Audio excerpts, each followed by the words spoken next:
Boa tarde, gente.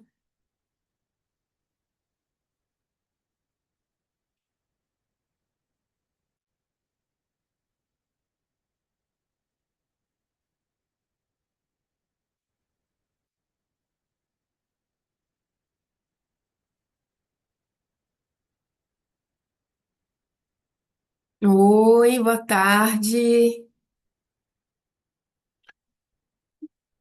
Boa tarde. Boa tarde, tudo bem? Vocês estão me ouvindo? Estamos. Sim, sim. Boa Mara- tarde. Maravilha.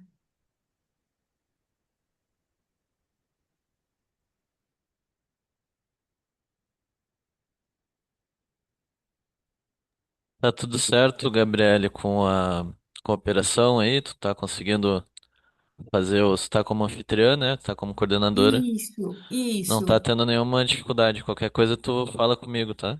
Tá bom, obrigada. Eu Aparentemente está vou. tudo indo bem Sim, aqui, assim. faz parte do. Não sei se te falar, né? Da parte técnica ali. Aí que se Uhum, tiver qualquer problema, tu me avisa ou avisa qualquer outra pessoa que tá, tu tenha contato aí, tá? tá Eu tô certo, passando obrigada. nos grupos pra ver se tá tudo certo. Ok, já tá gravando aqui, né? Sim, lá em cima tem uma nuvenzinha ali, ó, dizendo que tá gravando. Não Ah, precisa se pronto. preocupar, eu coloquei pra gravar automático, né? Perfeito, então tá Tá certo. bom. Ah, só mais Valeu. uma Oi. dúvida. Eu preciso ir admitindo as pessoas, certo? Sim, para as Tá, pessoas entrarem. Você tem tá essa bom. permissão, né? Isso, pronto, então tá Tá certo. bem. Obrigada, viu? Valeu.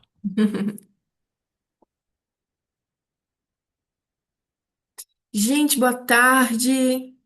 As pessoas estão entrando. Eu vou esperar até umas 2:05. Tudo bem para vocês? Para a gente esperar um pouquinho as pessoas entrarem, né? Tenho que ir admitindo aqui. E daí a gente dá início às nossas atividades. Tá bom?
Pessoal, deixa eu só ir conferindo com vocês aqui se as pessoas, os apresentadores já estão aqui na sala, né, dos trabalhos. Samuel Henrique está aqui, Ulisses também não, Lara Betânia, Débora Cunha. Oi, boa tarde, estou presente. Ah, tá bom.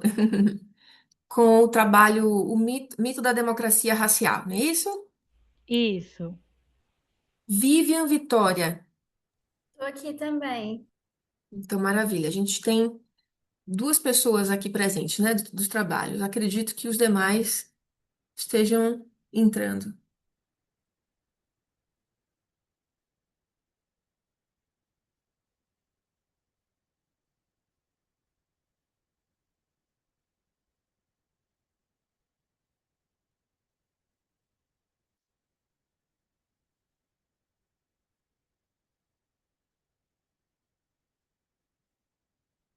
Boa tarde, Kaique.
Boa tarde, tem mais gente chegando aqui.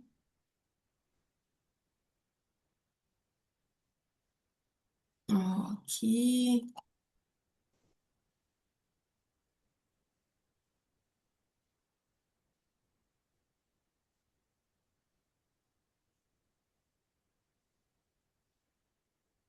Boa tarde, Rafaela, também.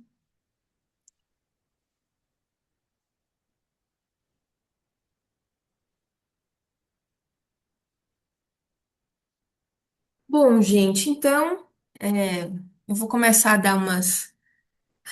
Rafaela respondendo aqui. Algumas instruções, né? Conversar um pouco com vocês antes de darmos início propriamente à apresentação, dos trabalhos, né?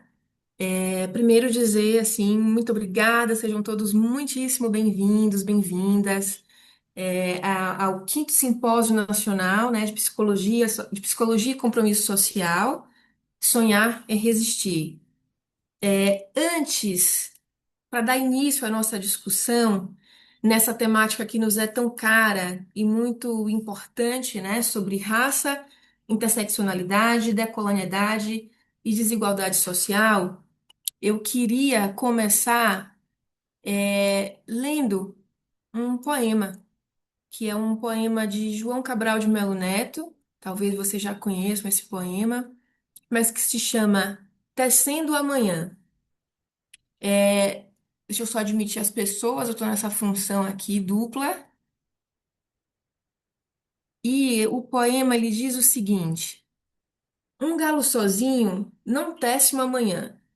Ele precisará sempre de outros galos, de um que apanhe esse grito que ele e o lance a outro, de um outro galo que apanhe o grito de um galo antes e o lance a outro, e de outros galos que com muitos outros galos se cruzem os fios de sol de seus gritos de galo, para que amanhã, desde uma teia tênue, se vá tecendo entre todos os outros galos.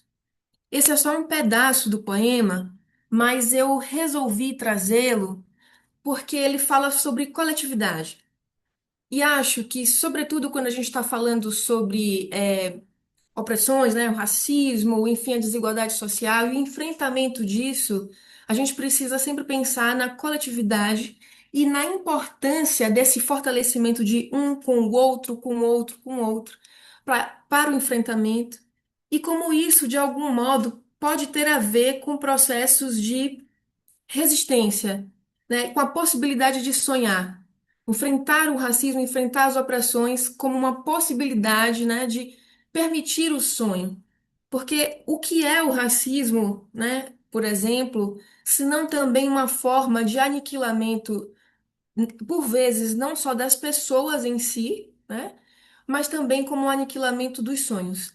Então, a gente está falando aqui, a gente vai falar aqui também sobre isso, né? Sonhar e resistir. Então, dito isso, as outras pessoas que acabaram entrando depois, sejam muito bem-vindos e bem-vindas.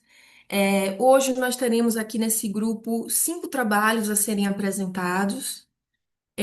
Cada apresentação dessa tem 15 minutos, né? E nós vamos fazer a discussão E aí, claro, todo mundo, e é importantíssimo que todo mundo participe ao final de todas essas apresentações. Então, cada uma apresenta e ao final das 5 apresentações, a gente abre para discussão. Bom, eu vou fazer novamente a pergunta aqui para ver se as outras pessoas já chegaram, as autoras, né? A autoria do trabalho. Samuel Henrique, com o trabalho Entre Mundos, Interseccionalidades. Acho que ainda não. Ulisses, com Limites e Potencialidades da Proteção Social Especial. Lara Betânia.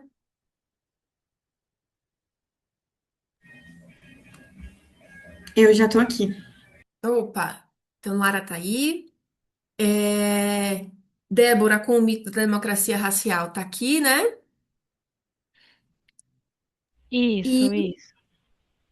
tá. Deixa eu só.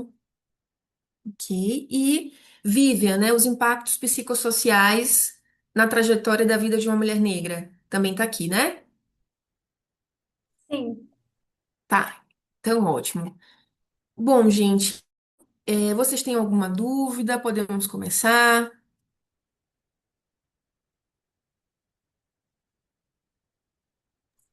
Sobre a contabilização do tempo, você calcula, ou a gente? Isso. Eu marco aqui e quando estiver perto de finalizar, eu posso indicar. E quando acabar, estiver faltando em 5 minutinhos mais ou menos, eu aviso. Deixa eu aceitar aqui mais uma pessoa. É, Tá.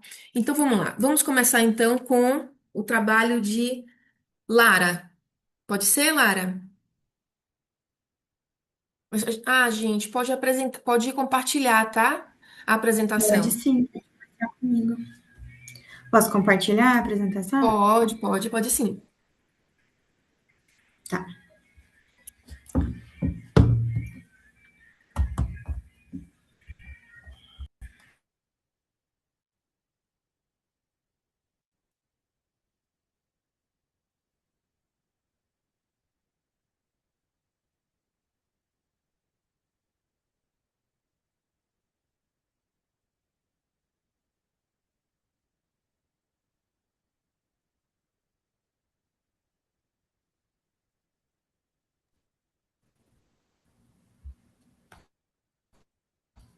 Vocês estão conseguindo visualizar? Para mim ainda não apareceu, mas eu tô com a impressão de que tá carregando, porque a sua imagem tá ficando mais travada. Não?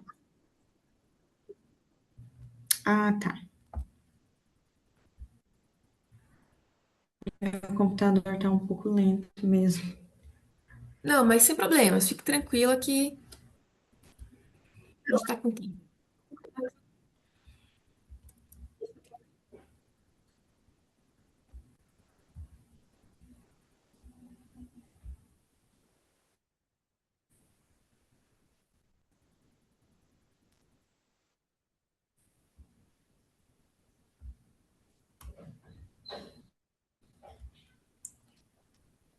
Foi agora? Tá carregando, tá carregando. Tá. Vamos deixar aqui um tempinho, então. Ó, agora apareceu o início da sua apresentação. Ainda não tá no Ótimo. modo. E agora? Agora foi. Então, vou iniciar, tá? Não, só um pouquinho, deixa eu só marcar seu tempo aqui. Ok.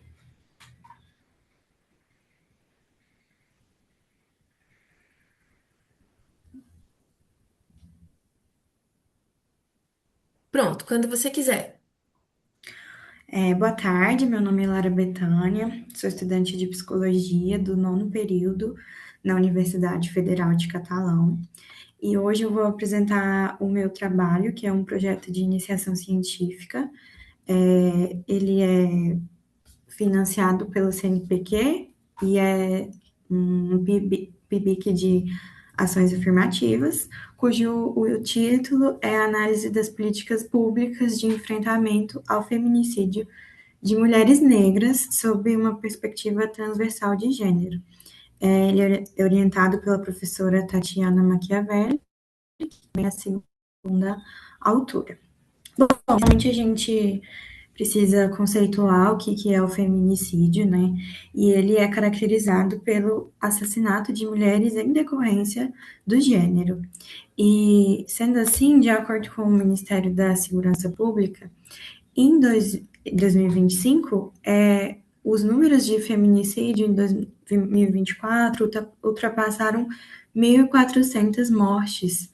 E dentre esses 1.400, 63,6% são de mulheres negras.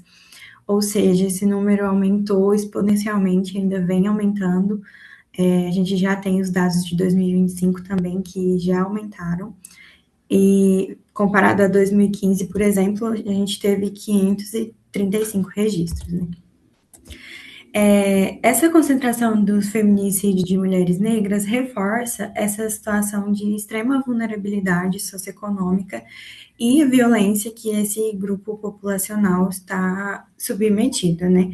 Demonstra também as insuficiências das políticas públicas de enfrentamento a essa forma de violência letal, principalmente com uma perspectiva interseccional que abarque raça, gênero, classe, sexualidade.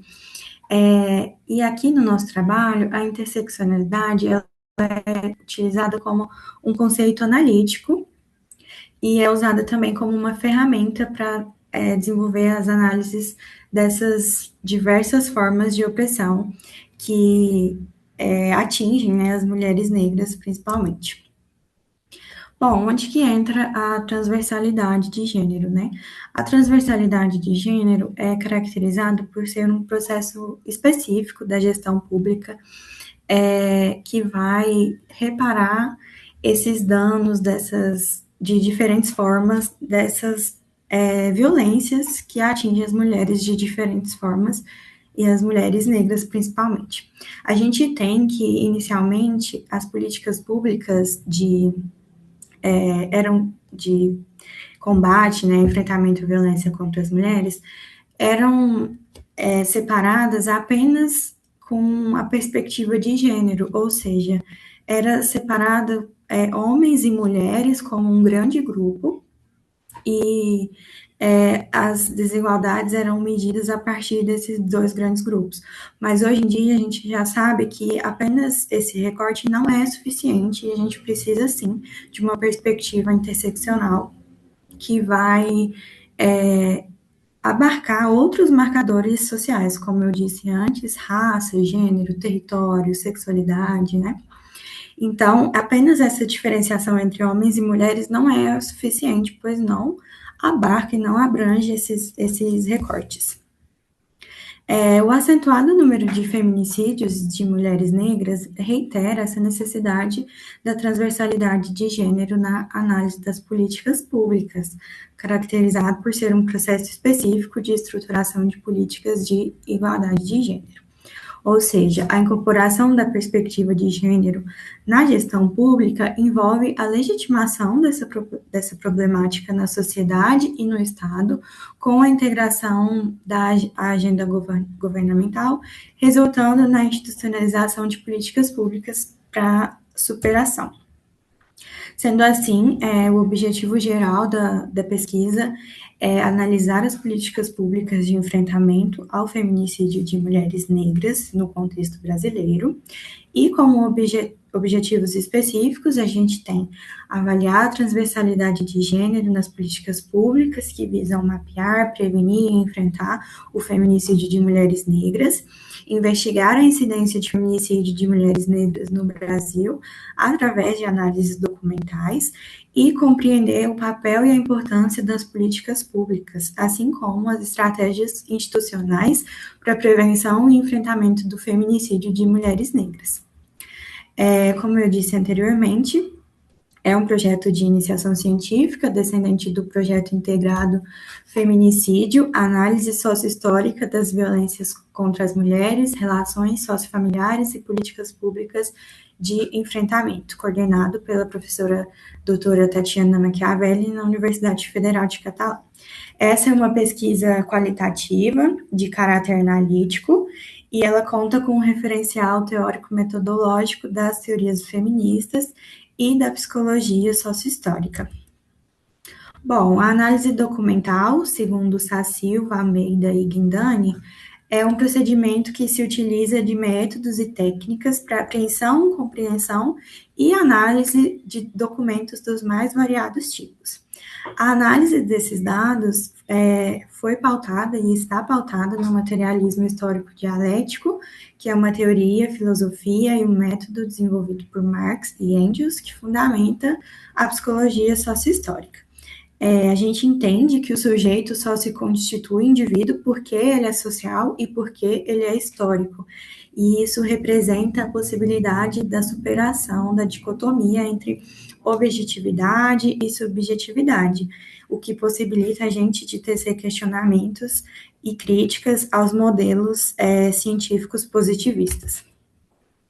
Bom, foi realizada uma busca intencional ativa através das plataformas oficiais de dados do Brasil, do estado de Goiás e do município de Catalão, como o Gov, o Ministério das Mulheres, o Ministério da Justiça, o Portal Goiás, o site da própria Prefeitura de Catalão.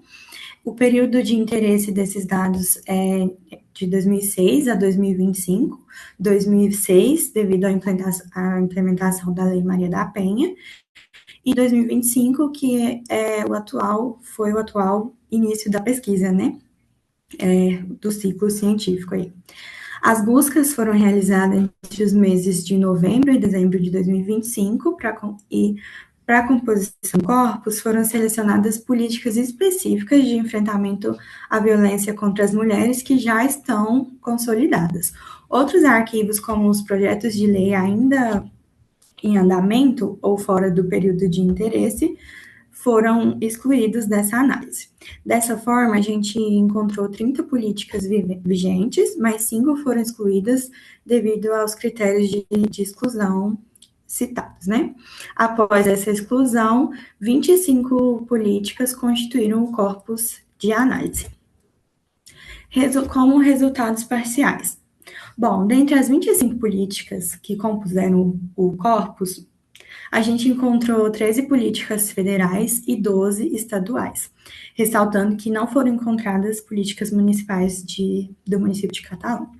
E, apesar de não haver essas políticas exclusivamente da iniciativa municipal, Catalão adota algumas políticas federais e estaduais, como a Delegacia Especializada no Atendimento às Mulheres e a Sala Lilás, que é um equipamento, né, decorrente do Programa Nacional das Salas Lilás, que promove o acolhimento e o atendimento especializado em salas reservadas às mulheres e meninas em situação de violência de gênero. Assim, baseado nessa discussão sobre a importância da perspectiva interseccional e transversal, Bandeira e Almeida vão afirmar que essa é a única forma de atender às complexidades de uma sociedade violenta e discriminadora. Ao analisar as políticas públicas do corpus da pesquisa, identificou-se que a perspectiva interseccional não foi contemplada pela maioria das legislações.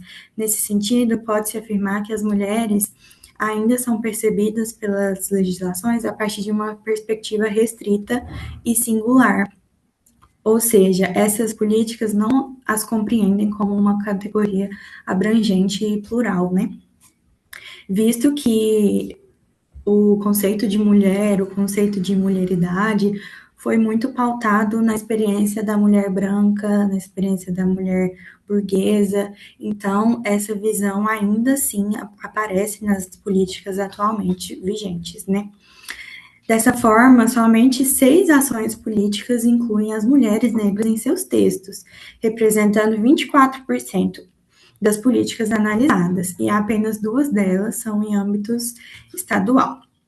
As políticas que ressaltam essa necessidade de um olhar específico, interseccional, acerca dos aspectos étnico-raciais são a Lei Maria da Penha, a Marcha das Mulheres Negras, o Pacto Nacional de Prevenção aos Feminicídios, o Programa Mulher Viver Sem Violência, o Pacto Goiano pelo Fim da Violência e o Plano Estadual de Enfrentamento à Violência contra as Mulheres. Além disso, a gente também percebeu que, apesar de muitas políticas mencionarem a prevenção como uma forma de enfrentamento à violência contra as mulheres, a maioria delas se centra no aspecto punitivo e na remediação dessa violência, ou seja, elas atuam após a ocorrência da violência, o que agrava ainda mais os riscos para as mulheres. Evidenciando, então, que existe uma lacuna entre o objetivo dessas políticas de prevenir e as reais práticas governamentais, né? Nesse sentido, embora o corpus analítico mencione as políticas preventivas, na realidade elas são pouco difundidas e não modificam a estruturação da violência de gênero. Deixa eu Ao só. analisar, Desculpa, vou te interromper só para dizer que já já acaba seu tempo, tudo bem? Mas pode ok, terminar tranquila, só para te tá bom. situar. Ao analisar o número específico das políticas públicas existentes, a gente pode levantar algumas hipóteses sobre a atuação do Estado no combate à violência contra as mulheres e os feminicídios. Primeiro, essa grande quantidade de políticas existentes demonstram a potência do Estado na proteção das mulheres ou confirmam o seu fracasso. Essa caminhada a passos lentos do Estado demonstra a não urgência na resolução das desigualdades violentas de gênero sob uma perspectiva transversal, que tem o intuito de reparação dos prejuízos históricos que se perduram. Como mencionado anteriormente ao decorrer do trabalho, né, somente em 2025 que o racismo foi reconhecido pelo STF como um desafio na implementação das políticas públicas, sendo que a população negra brasileira ainda sofre com a memória de aproximadamente 400 anos de escravidão. Aqui estão algumas referências que eu usei aqui nos slides, e acho que é isso por enquanto. Obrigada, Betânia. Você ainda tem 2 minutos, você ainda tinha 2 minutos para apresentação. Muito bom. Não, mas tudo certo. Acho que eu consegui Muito concluir. bom, parabéns. Parabéns pelo seu trabalho, uma temática, nossa, absurdamente importante, que desperta aí, enfim, que a gente pode falar mais ao final, né, como eu tinha dito, mas que desperta muitas discussões, assim. Muito bom. Vamos seguir aqui com a nossa lista de apresentação. É, Débora, pode ser você agora? Olá, boa tarde. Boa tarde. Me ouvem? Sim, eu tô te ouvindo bem. Eu vou tentar aqui compartilhar com vocês uns slides que eu. Vamos ver se eu vou conseguir. Se eu não conseguir, eu vou lendo aqui e conversando com vocês. Só um instante. Tá bom, não, fique tranquila, se organize aí direitinho, que a gente tá aqui na expectativa.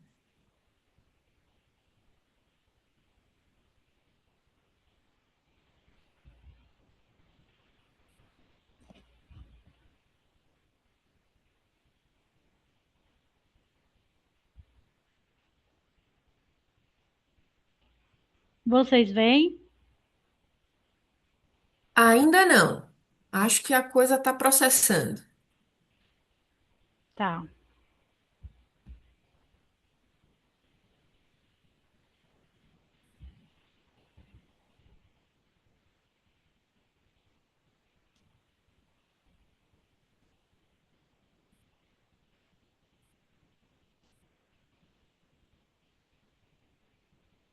Enquanto você vai Bem, colocando aí. eu Desculpa, acho que eu Débora. não vou, eu acho que eu não vou conseguir. Eu vou preferir mesmo conversar com vocês sem o slide, pode ser? Pode, como você se sentir mais à vontade para fazer. Certo, só um Eu instante. Ah, ia. só um instante. Tá, enquanto você está tentando aí, eu vou só verificar se as outras pessoas. Samuel chegou por aqui, gente. Olha, Débora, acho que tá indo, viu? Deu certo? Deu certo, tá aparecendo. É, acho que não, né? Samuel não tá aqui. Ulisses, parece que também não. Então, bom. Débora, aqui apareceu para mim. Acho que tá tudo ok. Pronto. Posso iniciar? Vou só colocar seu tempo aqui. Ok. Pronto, quando você quiser. Novamente, boa tarde a todas as pessoas presentes. Eu sou Débora Medeiros, psicóloga, sou mestranda em Ciências Sociais e Humanas do curso da Universidade do Estado do Rio Grande do Norte. E o título do meu trabalho tem como tema o mito da democracia racial e ações antirracistas do Conselho Federal de Psicologia. Seria uma análise, né? Basicamente, essa pesquisa foi feita por mim enquanto o desenvolvimento de um trabalho de finalidade básica do tipo quanto e qualitativo, que tem como objetivo geral discutir as considerações dos profissionais de psicologia e comunidade em geral acerca das ações antirracistas promovidas pelo Conselho Federal de Psicologia. Então, basicamente, entre os anos de 2022 e 2023, eu encontrei mais de 40 posts de ações promovidas de ações antirracistas promovidas pelo Conselho Federal de Psicologia, que tinha como objetivo divulgar realmente essas ações e promover um diálogo não só com psicólogos e psicólogas, mas também com a comunidade em geral, divulgando ações de antirracismo. Dentre eles, eu cito o Prêmio Virginia Bicudo, que foi promovido pelo Conselho, o Dia do Combate do Dia da Consciência Negra, e hoje, por exemplo, dia 13 de maio, também tem uma ação promovida pelo abolicionismo, que é colocado enquanto uma das ações promovidas pelo Conselho Federal de Psicologia. Então, dentre os anos de 2022 e 2023, eu coloquei em xeque esses 40 posts com o objetivo de analisar os comentários das pessoas e o que elas pensavam sobre as ações antirracistas promovidas pelo Conselho. E eu identifiquei que pessoas, tanto da comunidade em geral, quanto da comunidade, quanto os trabalhadores, os profissionais de psicologia, eles traziam comentários contra as ações promovidas pelo Conselho. E eu destaquei algumas, coloquei entre aspas, mas principalmente em negrito, os termos que me chamaram a atenção.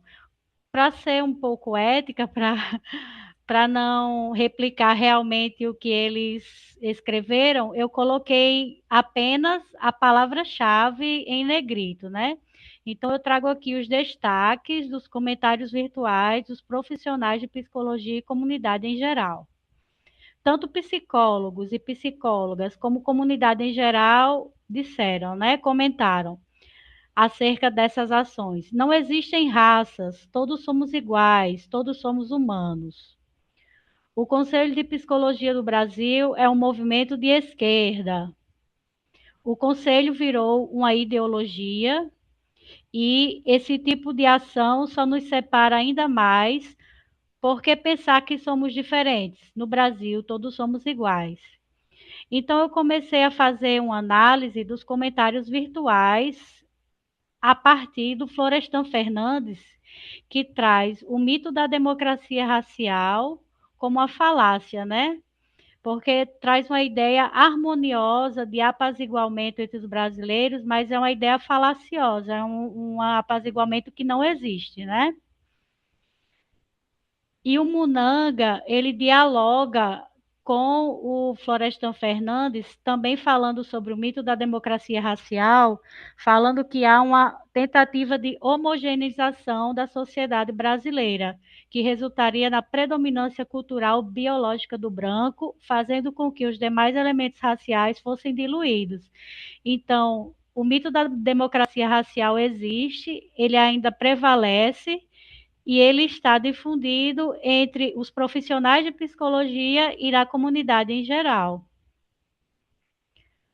O Aníbal Quirrano, só um instante, o Aníbal Quirrano, ele traz que a raça consiste num processo que objetiva algo civilizatório, né? A raça foi inventada com o objetivo de codificar e classificar conquistadores e conquistados. Então, replicando essas palavras, replicando esse pensamento, acredita-se que, por não se tratar de uma questão humanitária, pensar antirracismo, difundido pelo Conselho de Psicologia, é pensar algo de esquerda, não é uma questão humanitária, mas é uma questão de esquerda, não envolve todas as pessoas, mas envolveria uma questão, de acordo com alguns psicólogos e de acordo com a comunidade em geral, pessoas da comunidade em geral, isso seria algo projetado para ser de esquerda ou para ser de, como eu falei anteriormente, algo imposto, né? Algo imposto pelo conselho. Para finalizar, eu trago o Martim Baró, que destaca que o psicólogo social deve ser um ator implicado em assumir seu fazer profissional. E se toda psicologia é social, eu penso que todo ator e todo psicólogo tem que ser um ator implicado em assumir esse fazer, posicionando-se com compromisso diante das distintas realidades. Se há uma realidade distinta entre as raças no Brasil, então o Conselho ele se preocupa com isso, né, em difundir e divulgar essas perspectivas, o que nos faz refletir acerca da importância da disseminação popular de ações antirracistas, capazes de auxiliar na criação de uma psicologia mais crítica, dialógica e plural. Então, mais ou menos, eu trouxe esse trabalho com o objetivo de da gente tentar discutir, começar a discutir a formação do psicólogo no Brasil, né? Que psicologia é essa que começa a descredibilizar a própria questão da raça e a replicar coisas, replicar pensamentos que a comunidade em geral replica, né? Que a comunidade em geral reflete. Eu transformei esse trabalho em um artigo e quem se ficar interessado em pesquisar, Democracia Racial, análise de comentários virtuais sobre ações antirracistas do Conselho Federal de Psicologia do Brasil, está na revista PsiPro. E aqui estão algumas referências bibliográficas. Por enquanto é só, muito obrigada. Muito obrigada, Débora. Você ainda tinha 7 minutos, você ainda podia, falar se você quisesse. Ah, obrigada, obrigada. Mas, mas muito obrigada.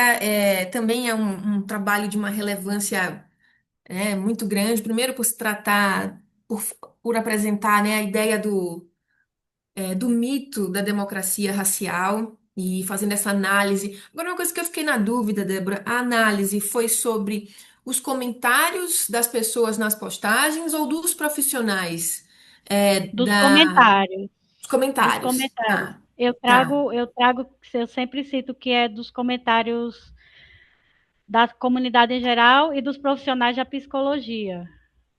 tá, tá, entendi. Tá bom. Bom, muito bom. Vamos dar seguimento então agora com o outro trabalho, que é de Vivian Vitória. Os impactos psicossociais na trajetória da vida de uma mulher negra, num estudo de caso. Sim. Vou compartilhar com vocês aqui. Tá bom, que à vontade. Show. Me fala se apareceu, por favor. Tá aparecendo, agora apareceu aqui. Tá, eu vou apresentar. Ai, peraí, olha, já tô lá na frente. Calma aí, deixa eu colocar Não, na fique capa, né? tranquila. Pronto, Deixa eu certinho? só. Certo, mas deixa eu só marcar o seu tempo, tá? Tá. Pronto, quando você quiser. Então, oi, gente, meu nome é Vivian, eu sou estudante do sétimo período de psicologia na Universidade Federal de Catalão, Catalão, Goiás. A Lara, por sinal, é minha veterana na psicologia. E aí eu estou fazendo iniciação científica, o PIBIC-AF, financiado pelo CNPq, já tem quase um ano, e a minha orientadora é a Tatiana Machiavelli, a Carmen Lúcia Costa, também daqui da UFCAT, e a minha pesquisa é essa, os impactos psicossociais na trajetória de vida de uma mulher negra, um estudo de caso. Deixa eu passar. Foi. Vamos começar com a introdução. Primeiro, eu acho importante começar falando sobre o feminicídio. O feminicídio ele é definido como assassinato de mulheres em razão do gênero, e no Brasil ele está frequentemente associado à violência doméstica. É um crime que decorre das relações desiguais de poder e é um termo político também, porque ele vem para substituir homicídio, que, por sinal, a palavra homicídio, ela omite mesmo a morte violenta de mulheres por serem mulheres, por isso que feminicídio surge como uma palavra nessa tentativa de enfatizar a natureza específica dos assassinatos femininos e destacar a necessidade de visibilizar as especificidades que envolvem a morte de mulheres. O feminicídio ele tem como base práticas culturais e valores religiosos, sociais e econômicos, e não é um evento isolado ou individual, é estrutural. E aí, sobre violência doméstica, antes que o feminicídio ocorre muitas vezes a violência doméstica e é um ciclo, né, que ocorre uma espiral de violências que decorrem da construção social cuja origem está na sociedade patriarcal, racista e machista. No Brasil, isso acontece desde a época colonial. E aí, a gente sabe dos tipos de violência, né? Física, psicológica, patrimonial, sexual e moral. E a última forma e a mais extrema dessa série de violências, dessa espiral de violências, é o feminicídio. Deixa eu só ver um negócio aqui que eu não tô. Ah, tá. Consegui arrumar. E deixa eu só te dizer, você pode ir tranquila, que você tem Ah, tá. tempo, tá? Tá bom, normalmente eu sou um pouco agoniada. Não, fique tranquila, você tá no tempo Tá bom. tranquilo. Tá bom. Então, falando sobre interseccionalidade, que é o tema do nosso GT hoje também, a gente usa a perspectiva interseccional como uma ferramenta de análise, né, que vai revelar como as mulheres negras elas sofrem opressões do racismo, do capitalismo e do patriarcado, e essas opressões se interconectam de forma simultânea e contínua. Não é possível separar essas opressões, elas acontecem ao mesmo tempo, e isso constitui um contexto particular na vida cotidiana, tornando as mulheres negras mais vulneráveis à exploração e à violência capitalista do que as mulheres brancas, por exemplo. Mas é sempre bom lembrar que não existe hierarquia de opressão, né? E que é importante lutar por todas as formas de vida. Enfim, não vou desenvolver muito. Mas, enfim, e aí a interseccionalidade ela vai alcançar essas interconexões existentes entre as diferentes vulnerabilidades, não percebidas ao se focar apenas em uma única opressão, como a violência patriarcal. É crucial olhar para todas as formas de opressão, incluindo as violências do capitalismo e do racismo estrutural, especialmente na vida de mulheres negras. E os dados estatísticos, em consequência de todas essas opressões do capitalismo, do patriarcado e do racismo, em 2024, 63,6% das mulheres mortas em contexto de feminicídio no Brasil eram negras e 79,8% foram assassinadas pelos ex-parceiros. Então, esses números também são muito elevados quando se trata de tentativa de feminicídio. 2.286 tentativas de feminicídio em 2024, e em 2023, 58,5% das mulheres que sofreram violência doméstica eram negras. Então, o recorte racial ele está muito presente em todos os dados. Sobre o contexto sócio-histórico, essa conjuntura toda essa gama de opressões que as mulheres negras sofrem, elas são resultado desse contexto sócio-histórico, uma vez que a violência doméstica e o racismo estrutural são elementos fundamentais da organização da sociedade brasileira. Tanto a violência como o racismo, enquanto sistemas de desigualdade, opressão e subalternização, estruturam a vida das mulheres negras, que historicamente vivem sofrimentos com base em gênero, classe e raça. E aí a gente traz alguns impactos psicossociais para as mulheres.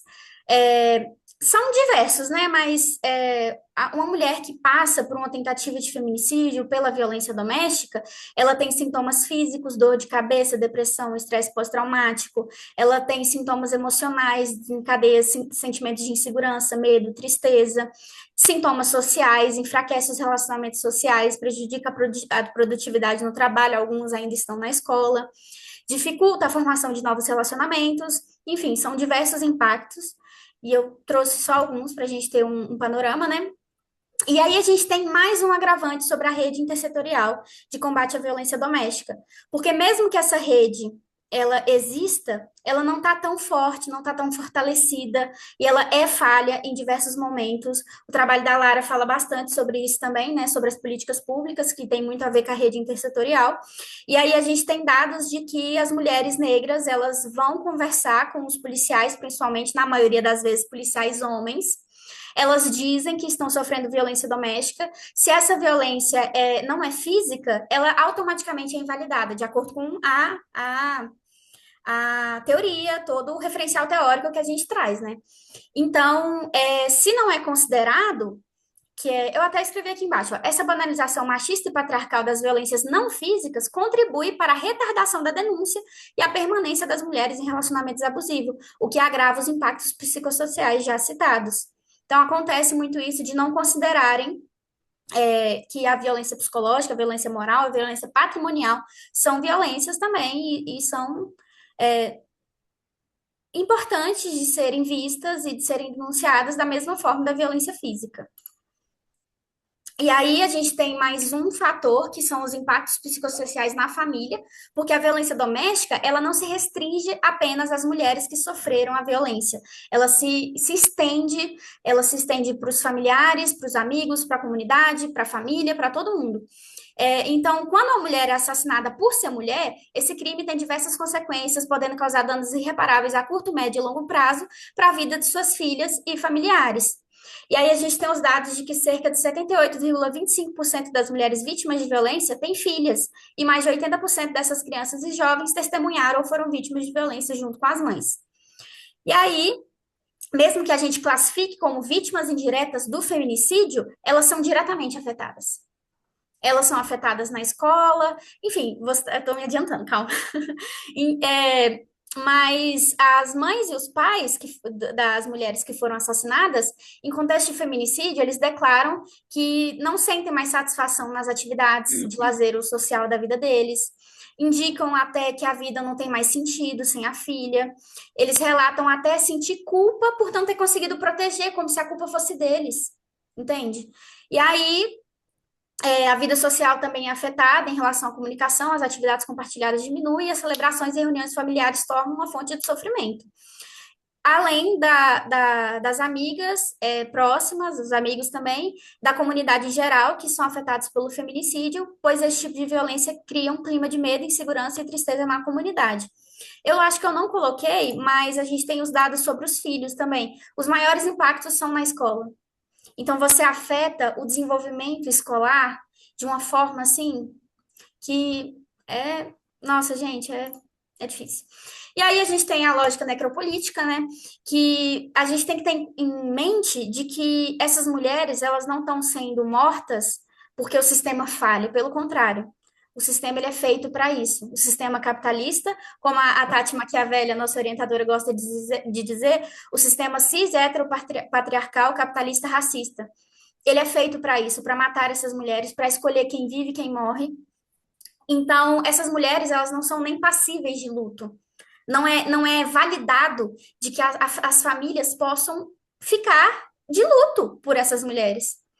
E aí, passando agora para os objetivos, o objetivo geral é investigar o impacto da tentativa de feminicídio em mulheres negras e desdobramentos em suas famílias, e os objetivos específicos, estudar como as opressões com base em raça, gênero e classe impactam as mulheres negras, vítimas de feminicídio e suas famílias, conhecer os impactos psicossociais da tentativa de feminicídio nas famílias de mulheres negras, e analisar como o racismo estrutural se incide em mulheres vítimas negras de feminicídio.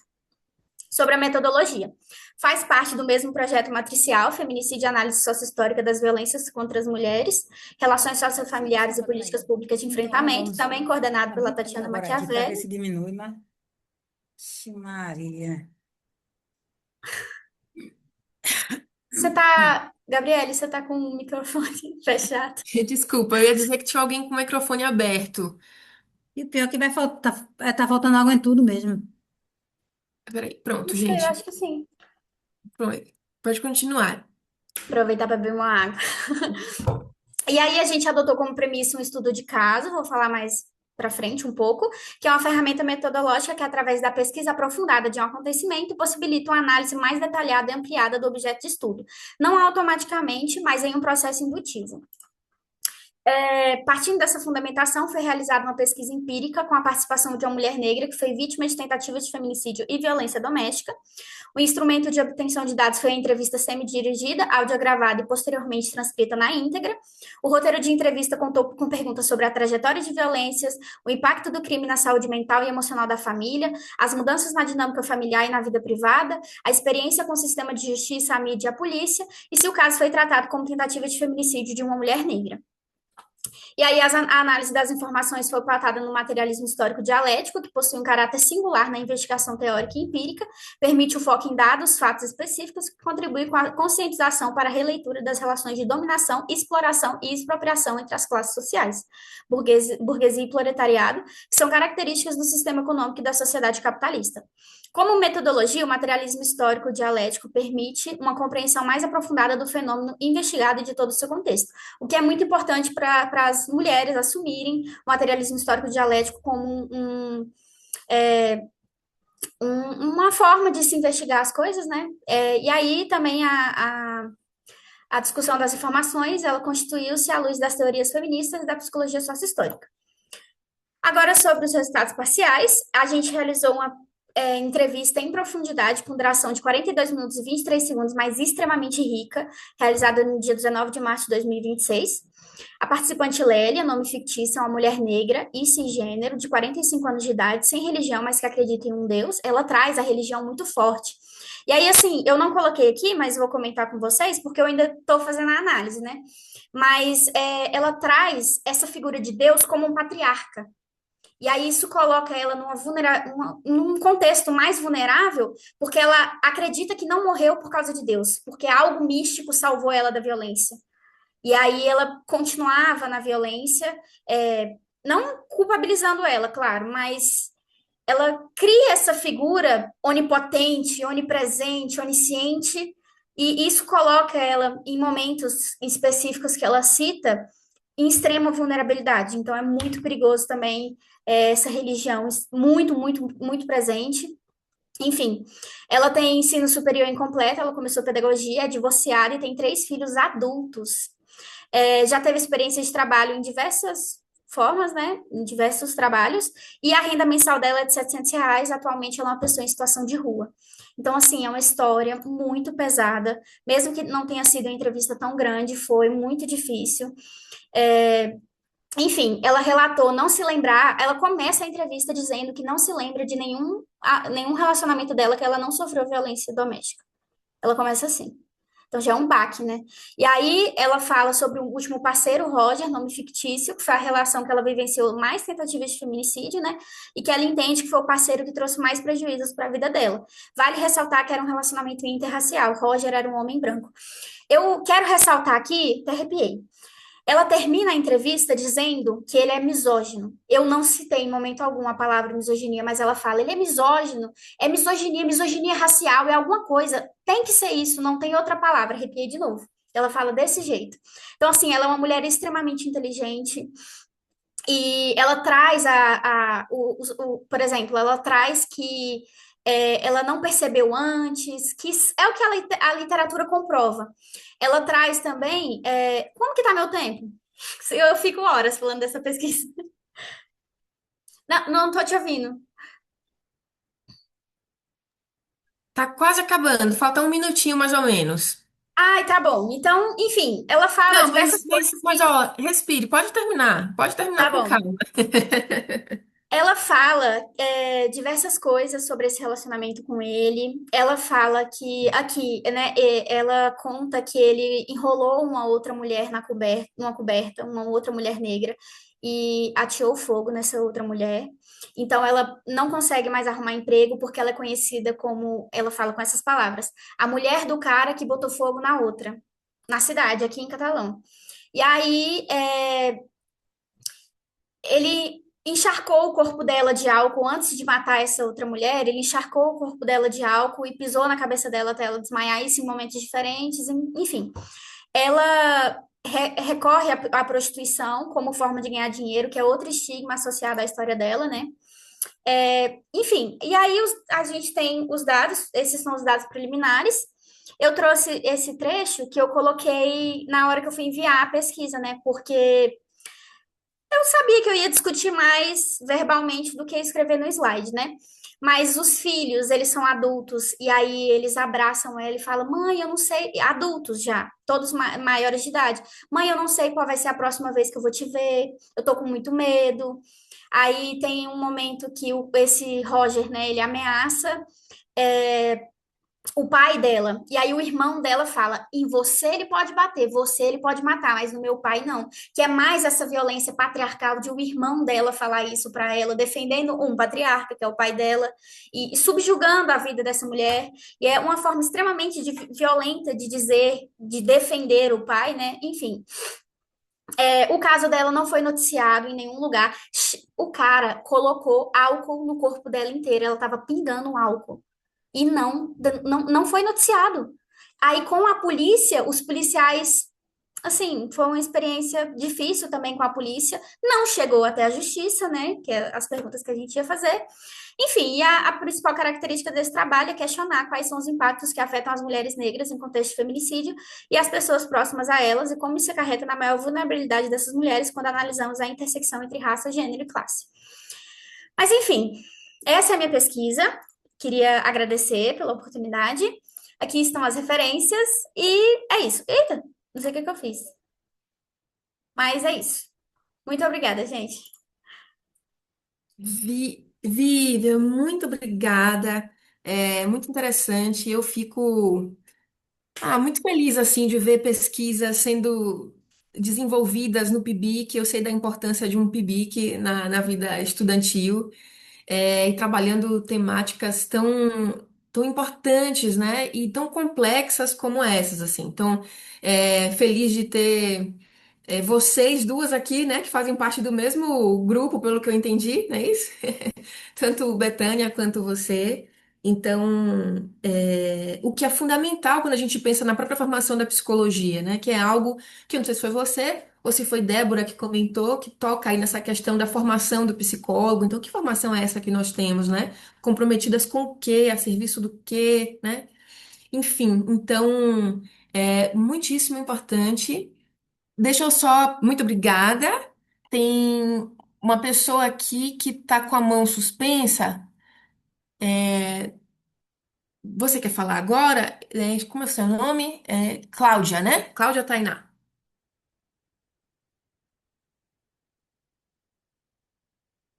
Não sei se ela. Ah, foi errado. Tá bom. Tudo bem. Gente, vamos ver se as outras pessoas nós apresentamos, quer dizer, foram apresentados até agora três trabalhos. Temos outros dois previstos aqui na lista. Então, eu vou de novo verificar se essas pessoas estão aqui. Samuel Henrique, com o trabalho Entre Mundos, Interseccionalidade, a Constituição da Subjetividade do Homem Negro Gay, o ensaio crítico em psicologia social à luz da psicanálise. Eu acho que não tá, né? E Ulisses, Limites e Potencialidades da Proteção Social Especial. PSE no atendimento de situações de trabalho análogo à escravidão. Relato de experiência na Serra Gaúcha. Bom, eu acho que realmente essas pessoas não vieram, né? E nós tivemos três trabalhos apresentados. Olha, a minha sugestão é que a gente possa fazer rapidinho um intervalo, já que as apresentações foram finalizadas, de 5, 10 minutos, e a gente volta para o bloco final para a gente discutir, para que um possa tirar dúvida ou comentar sobre o trabalho do outro, né? Assim, de o que que fez pensar, enfim. Tudo bem para vocês? Pode ser? Então, 3:05 mais ou menos, 3:10 a gente volta?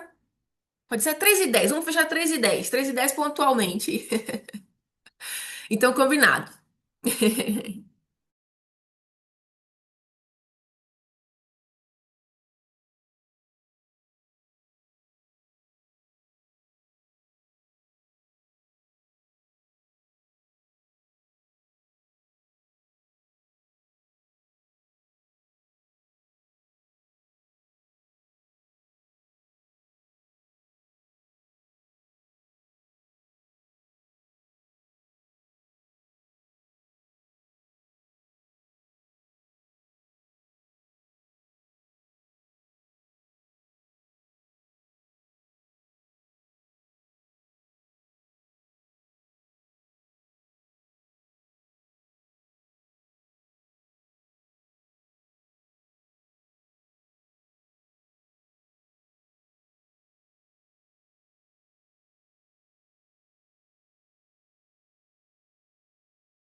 Oi, oi. Já tá todo mundo Oi, aqui? oi. Meu microfone tá aberto aqui. É, Bom, vamos retomar, né? Vamos dar início agora a... Acho que todo mundo tá aqui já, né? As pessoas que apresentaram, os que estavam acompanhando. Então vamos lá, assim. Gente, só para poder também contextualizar, serão 3 dias de discussão, né? Considerando hoje e mais outros 2 dias. A ideia é que todo mundo possa ir acompanhando para ir construindo essa discussão, né? E sob um horizonte assim de pensar como que a psicologia pode contribuir com a perspectiva de aprofundar a democracia e projetar um futuro que supere a desigualdade, violência, opressões, violação de direitos, etc. Ou seja, é algo que a gente tem que ter ficar com isso no radar, né? Para ir construindo durante esses dias. Bom, então hoje foram apresentados 3 trabalhos: o de Débora, o de Vivian e o de Betânia. Débora já está aqui? Tá, né? É, eu achei interessante a gente ter começado com o trabalho de Débora, e por ela justamente tratar do mito da democracia racial, né?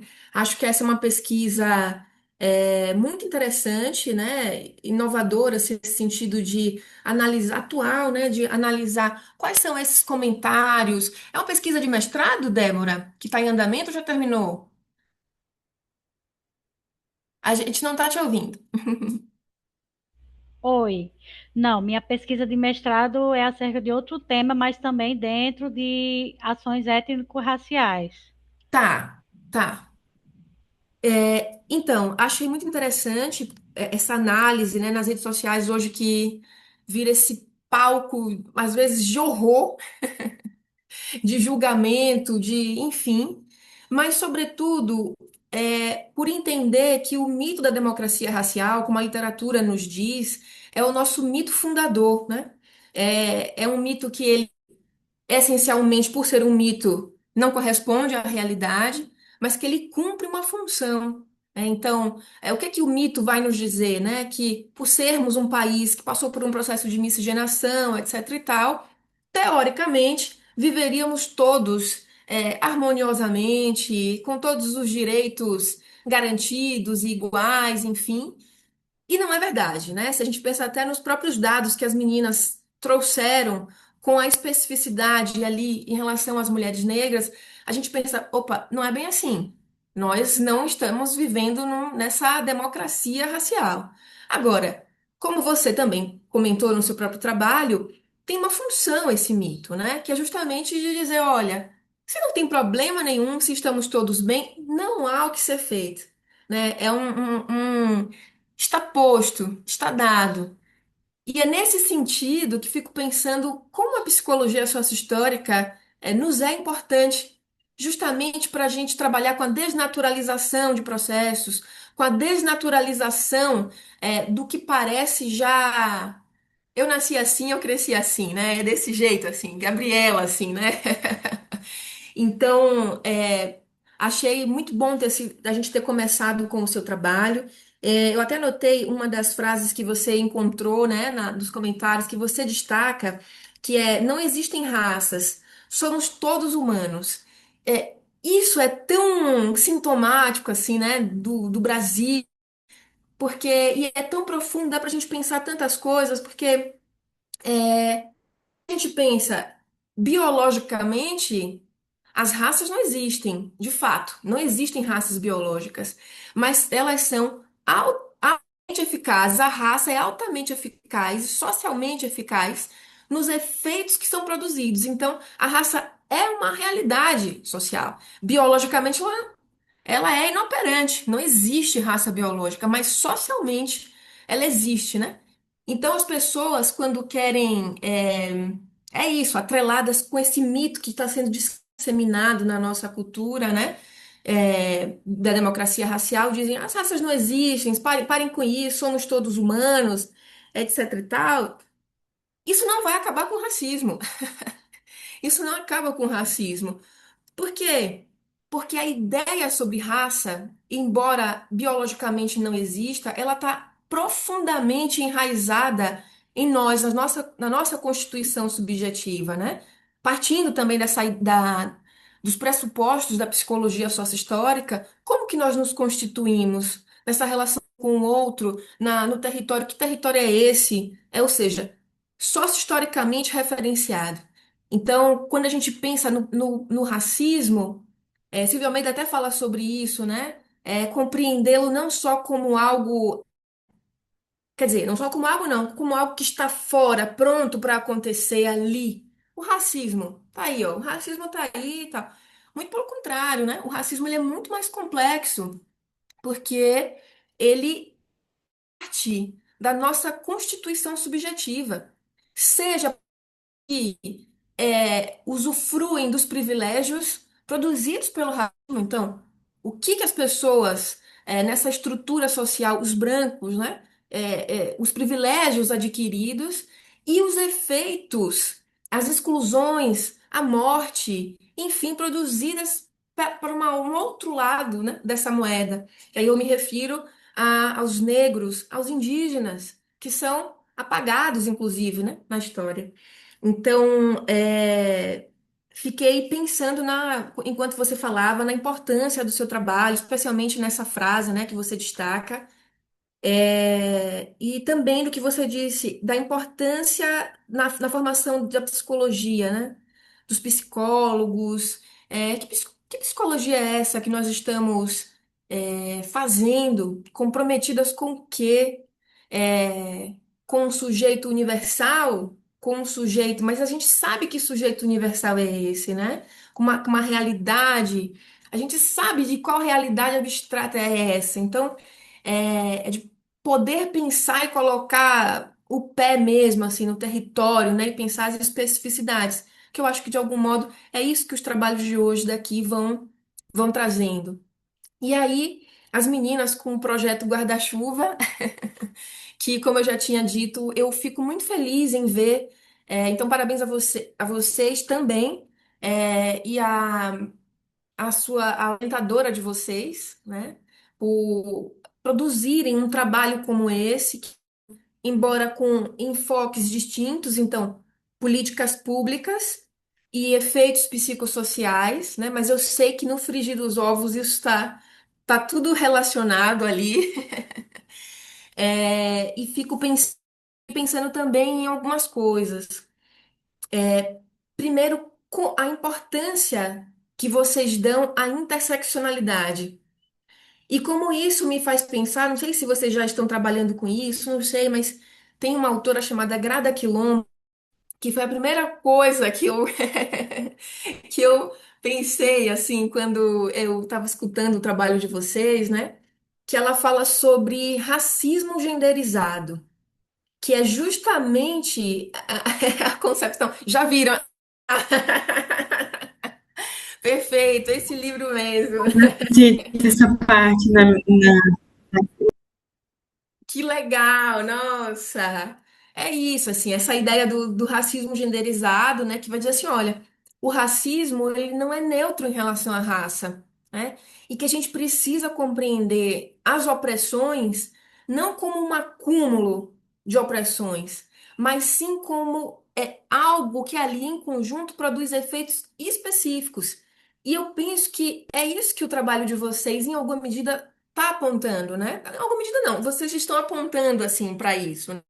É de poder dizer assim, olha, mesmo no grupo racializado, que no Brasil, o nosso, entre muitas aspas, o inimigo social é o negro, né? O racismo opera contra as pessoas negras, contra as pessoas indígenas. Então, mesmo nesse grupo racializado, há diferenças que estão relacionadas ao gênero. Se é um homem negro, são efeitos específicos. Se é uma mulher negra, isso é uma outra coisa, né? Então vai produzindo efeitos distintos. Então, e aí eu até penso também naquela piramidezinha assim de quem que está na base dessa sociedade, né? As mulheres negras, né? Depois, que são os homens, não, as mulheres brancas depois, os homens negros e o homem branco no topo, que é esse ideal de humanidade, né? Então, o que teoricamente se deseja, o ideal de beleza, de saber, de tudo mais. E aí Grada vai falar, vocês que já estão com o livro, certamente já leram isso também, né? Mas as mulheres negras como o outro do outro, que diz dessa constituição subjetiva, assim, né? De como as pessoas negras se constituem, como uma mulher negra se constitui nesse processo, né? Então, Outra autora que costuma falar também é a Neuza Santos Souza, que tem Tornar-se nossa, Negro, um livro sim! belíssimo, e ela fala disso também. Nossa, sim, exatamente, exatamente. Então, é isso, são trabalhos muito importantes de todas vocês que apresentaram aqui, né? Com esse diálogo muito forte com a sócia histórica, né? E deixa eu ver se eu anotei mais alguma. Ah, eu acho que foi você, Vitória, que falou, né, sobre a dificuldade em validar a violência psicológica, que esse é um grandioso desafio. Certa feita eu estava ouvindo a promotora daqui de São Paulo, a promotora de justiça, trabalha com violência doméstica e tal, e ela falando que um dos maiores desafios é justamente a validação da violência psicológica, porque a coisa varia muito e na hora que você tenta ali, puf, escapa. Inclusive, ela até lançou um instrumento de avaliação. É super recente, não sei se talvez isso ajude vocês, sei lá, para investigar e tal. Mas ela, junto com outras mulheres, lançaram um instrumento de avaliação psicológica, que é bem interessante, assim. Enfim, então fiquei pensando sobre essas coisas, já falei bastante aqui. Então, é só mesmo para poder a gente dar início. Mais uma vez, muito obrigada. E agora eu deixo com vocês é, o que pensaram sobre o trabalho um do outro, o que querem dizer, né? Enfim, tá aberto aqui.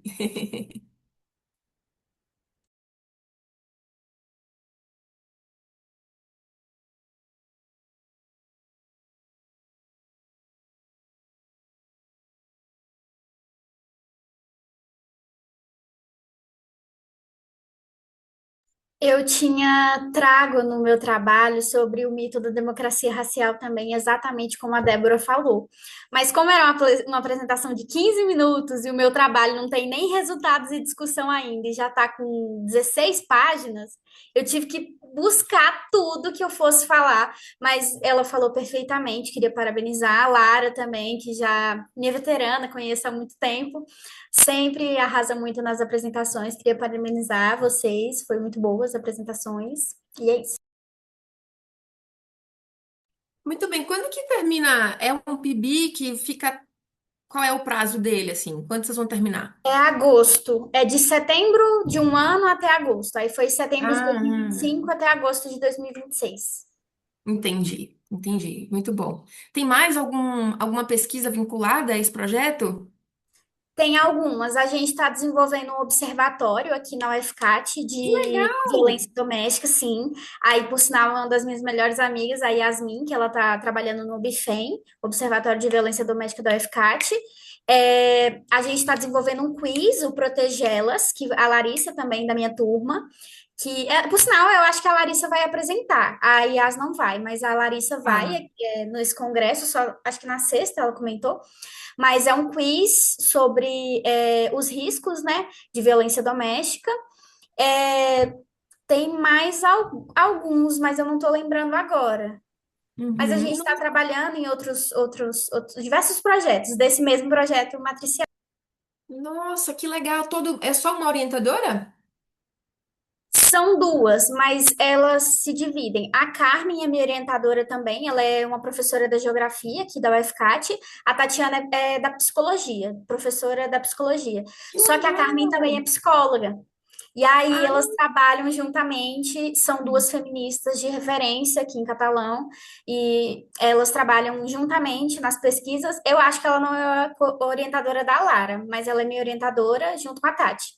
E aí que elas se legal! dividem nos trabalhos, é um trabalho incrível que elas fazem. É maravilhoso. A Muito gente legal. tem um grupo de estudos sobre psicologia sociohistórica também, que está voltando ativa agora. Mas é muito legal, é maravilhoso o que está sendo feito aqui na UFCAT, que não é uma universidade tão grande, né? Mas a gente desenvolve Sim. trabalhos muito maravilhosos aqui também. Não, com certeza. Eu fico pensando no compromisso mesmo social que a universidade tem e como isso se expressa em trabalhos, em iniciativas como essa de vocês, assim, né? Como dessas professoras. Então, poxa, que demais. Tem muitos anos esse trabalho, assim, quer dizer, esse movimento dessas professoras. Eu sei que o de vocês tem uma limitação aí do PIBIC, mas o trabalho é anterior já? A Carmen, ontem teve o memorial que fala dela, ela virou professora titular oficialmente, então ela sim tem muitos anos, e ela falou que desde a graduação, quando ela conta, ela sempre participou dos movimentos estudantis, então sempre discutindo sobre feminismo, e aí ela se tornou psicóloga, se eu não me engano, em 2021. A Tati, ela também é a mesma coisa, mas eu acho que ela tá no UFCAT desde 2018, se eu não estou enganada. Não, Mas aí a mas. gente tem um grupo que é o Ah, Diálogos, deixa eu até pegar aqui o nome certinho. Mas o Diálogos, ele é um grupo de discussão de gênero, né? Estudos interdisciplinares em gênero, cultura e trabalho. Eu e a Lara, não sei se você percebeu, mas a gente colocou o símbolozinho do Diálogos nos slides. E aí é o nosso grupo, tem diversas professoras, tem a Renata, que é psicanalista, tem a Lília, que é da história, tem a Luciana, que é da letras, são diversas professoras, todas feministas, discorrendo, cada uma no seu curso, cada uma na sua que abordagem, legal. na sua forma, sobre feminismo, interseccionalidade, trabalho, gênero. É muito legal mesmo. A Nossa, gente tem um muito bom. laboratório maravilhoso, que é uma sala perfeita, adoro ficar lá. Uhum. Nossa, e é isso. Eu lembro de uma coisa que eu pensei também quando vocês estavam apresentando, né? Com essas distintas ênfases, tanto pensando as políticas públicas quanto os efeitos psicossociais, é, como essa articulação é importante para o enfrentamento, por exemplo, do racismo, assim, né? Só se enfrenta o racismo, e aí, claro, pensando nessa interseccionalidade, enfim, se a gente faz um trabalho com estrutura e significações, né? Eu terminei a minha pesquisa de doutorado e essa foi uma das coisas que mais né, que eu discuti ali, mas que é a importância disso, assim, não adianta só trabalhar com aspectos relacionados aos significados, embora isso seja absolutamente importante, né? Então aqui estou pensando nos efeitos psicossociais, etc e tal, mas a importância de se trabalhar na estrutura.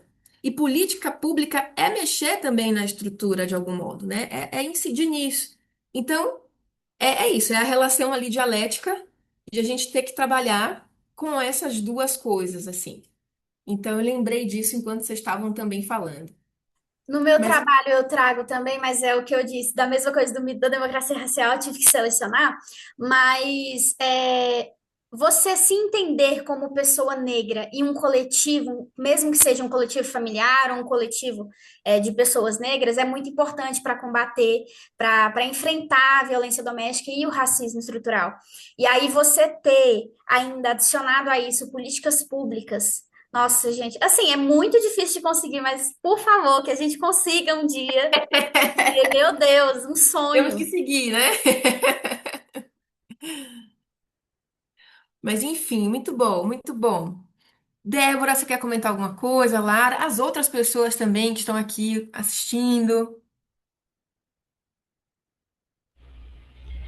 Eu gostaria de parabenizar a Betânia e a Vivian pelo trabalho, pelos trabalhos apresentados.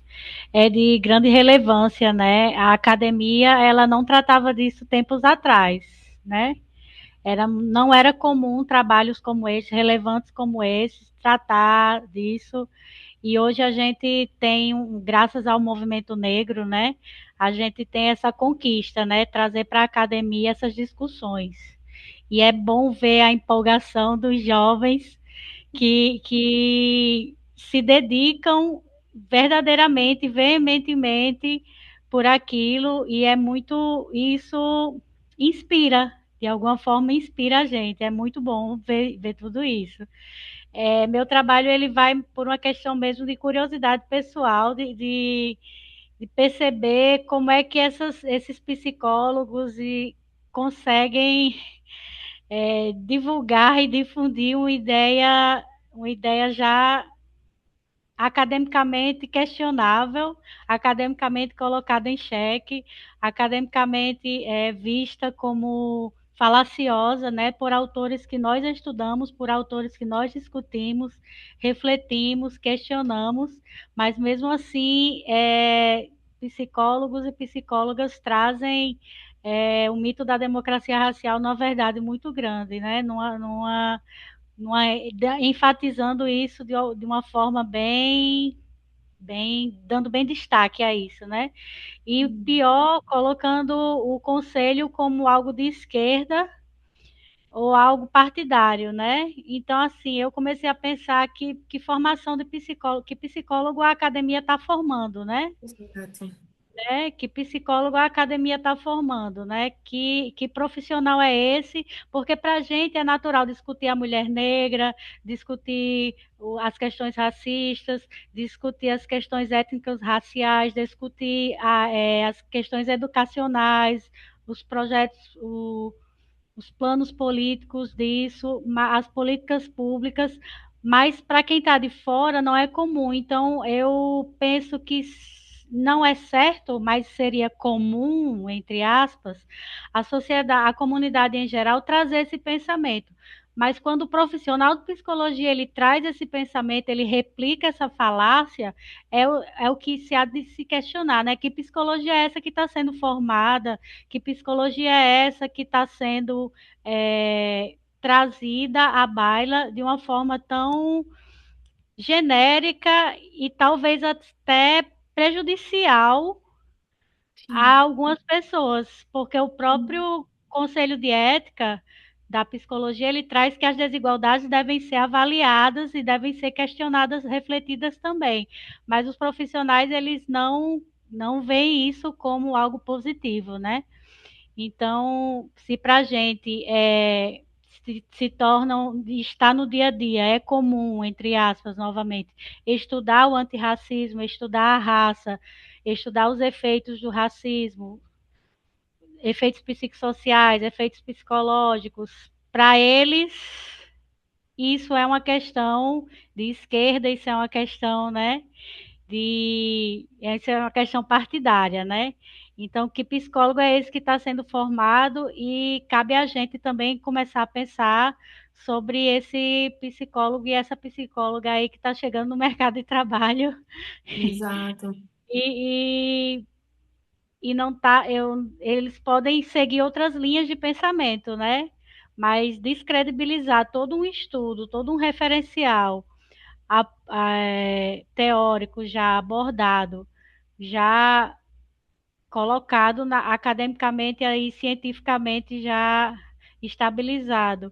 Eles poderiam refletir sobre, mas não dizer que isso é errado ou uma questão partidária, né, como eles colocam. Então, me chamou muita atenção, por isso que eu trouxe o Aníbal Quijano, trouxe o Cabelene Bundanga, trouxe o e o próprio Florestan Fernandes, né, que fala.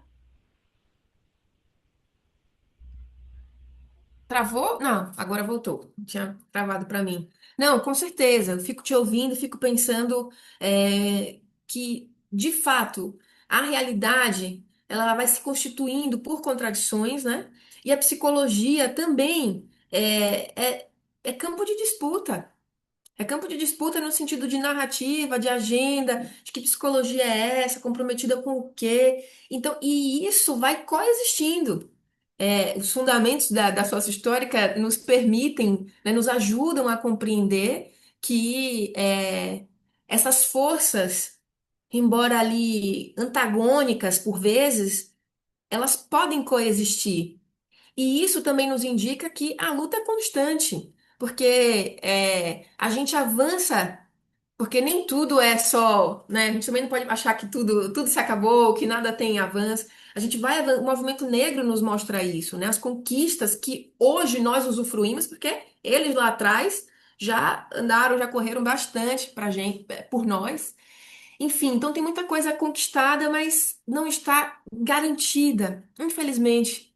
Então é o tempo inteiro é, na luta, assim, né? Então,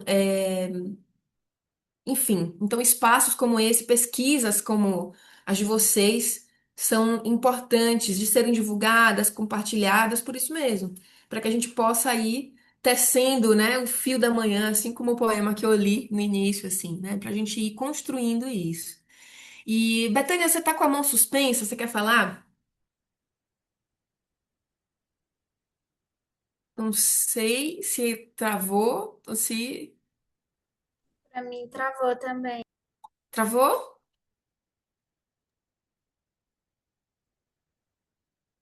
Ah, ó, você tá falando. A gente não. Eu não tô te ouvindo. Ouvindo? Agora sim. Eu queria inicialmente parabenizar a Vivian, minha colega aqui de ciclo científico, e também a Débora, complementando um pouquinho o que você, Gabriele, falou. Eu acho que o trabalho da Débora é um exemplo real, assim, de que a nossa resistência tem que persistir, tem que continuar, é uma luta mesmo. Assim, é absurdo a gente ver dentro da própria classe da psicologia profissionais que não lutam pelos direitos sociais das pessoas, que dizem muitas vezes que não existem essas desigualdades. Então, eu vejo como um sinal de resistência mesmo, e a gente tem que se orgulhar dessa resistência, mas até como a Bell Hooks traz, que a gente não pode confundir essa resistência com uma superação, porque ainda há muito o que ser superado, né? E um pouquinho do que você falou também, dessa estrutura racista mesmo, desse racismo genderizado que a Grada Quilomba vai trazer para a gente, principalmente nós mulheres, né, nós temos que lembrar que mesmo que essa experiência da mulher, do feminismo, ele surgiu a partir das feministas brancas, da mulher burguesa, e que mesmo na época de escravização, a Angela Davis vai discutir que os papéis que os homens e as mulheres escravos e escravas tinham, né, nessa época, eram muito diferentes. Os homens eram escravizados, mas as mulheres eram escravizadas, estupradas e mortas e etc. Então, o trabalho da Vivian também é um exemplo dessa resistência, dessa luta que se perdura e acredito que ainda vai se perdurar por muito tempo. Da experiência da mulher negra mesmo, que isso se difere sim, e que a gente tem que olhar com essa perspectiva interseccional mesmo, de território, de classe. Os dados nos mostram que as mulheres negras ainda são as que ocupam subempregos, ainda são as que ocupam moradias marginalizadas, ainda ocupam níveis escolares inferiores, entre aspas, né? Mas, então, assim, é uma discussão importantíssima e que, infelizmente, é triste ver a realidade, né? É triste ver os números, é triste ver os dados, é triste ouvir a entrevista da Vivian, é triste ouvir os relatos da pesquisa da Débora, em que os profissionais comentam coisas contrárias ao invés de somar a luta, né? Mas que a gente continue nessa luta mesmo e nessa resistência em busca dos nossos direitos, em busca dessa reparação. Exatamente isso. Muito bom. É exatamente isso. Tem muito, estamos fazendo, tem muito a ser feito, precisamos continuar fazendo, mas mirando nesse horizonte de transformação, né? Assim, sonhar, acho que o próprio título do evento nos instiga a isso, né? Sonhar, resistir, também enfim, a nossa tarefa. Enfim, muito bom. Mas alguém quer falar alguma coisa?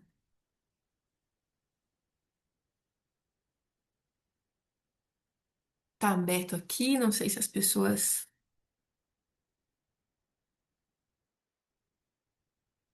Bom, meninas, meninas, meninos, pessoas todas que aqui estão, né, na verdade.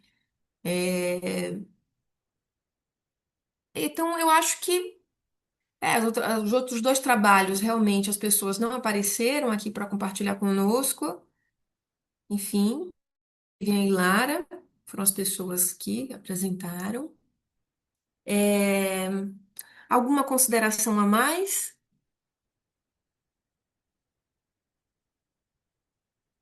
Eu acho que é isso, agradecer por ter participado, né? Agradecer, porque foi um momento muito enriquecedor. Eu acredito que eu não vou conseguir participar nos outros dias, porque eu tenho uma aula, a faculdade está chocando, não sei como é que estão os horários da Lara, mas para mim está chocando, eu nem consegui participar da abertura hoje. Por sinal, tinha Hoje aula eu com a minha faltei de uma orientadora. supervisão de estágio para estar aqui. Nem Nada poderia disso. faltar, mas justifiquei Sim. para minha supervisora. Mas mesmo assim foi muito enriquecedor, mesmo que tenham sido só 3 trabalhos. E eu queria sugerir da gente tirar uma fotinha, e eu marcar vocês no Instagram para registrar esse momento, deixar registrado, marcar também a página do simpósio, né? Legal, vamos nessa. Eu topo. As pessoas quiserem abrir as câmeras, abrirem as câmeras, não sei. Sim, quem quiser abrir as câmeras, é agora ou nunca, já tô com a câmera aberta aqui. Eu vou tirar um print também. Agora deixa eu só ver uma coisa aqui. Eu acho que eu vou É, tirar um print, na verdade, que vai ficar mais bonito do que tirar uma foto na câmera. Mas a gente tira pronto. 2 registros diferentes. Vai dar Tá, certo. então tá bom. Esperar vocês fazerem pose. Tá bom, vamos lá. Vamos lá. Foi? Foi. Eu Pronto. vou. Tem como mandar foto aqui no chat, será? Não sei, a gente pode tentar. Não sei. Ah, Eu tô vendo aqui que Tainá comentou. Agora que eu abri o chat, gente, que eu tô vendo. Ela falou obrigada pelas falas, muito necessárias. Ah, Foi isso. E acho que aqui é Débora. Aqui o Insta dela. eu Deixa eu vou. colocar aqui também. Coloque aí no Instagram de vocês que eu vou postar a foto agora. Tá bem.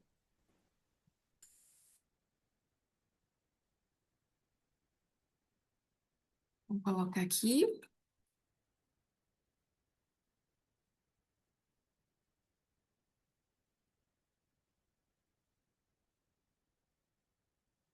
Pronto. Coloquei. Gente, então, muito obrigada mais uma vez a vocês que apresentaram, as outras pessoas que aqui estavam também acompanhando. Espero que os trabalhos de hoje, as discussões de hoje, possam se somar às dos outros dias. Eu não estarei nos outros 2 dias, serão outras pessoas, né? Mas tudo que foi discutido aqui será passado para essa outra pessoa para que a gente continue, para que a gente vá nesse movimento de fazer as articulações e tecer essa linha aí. Então, muito obrigada. Desejo força para todos nós, porque a luta é grande, mas é, sempre lembrar do coletivo, de que há pessoas junto conosco, né? E que torcem e tentam fazer a mudança. E, e é isso. Muito obrigada, viu, gente? Muito obrigada. Obrigada, até mais. Tchau, tchau, viu? Tchauzinho, gente. Um beijo. Até mais.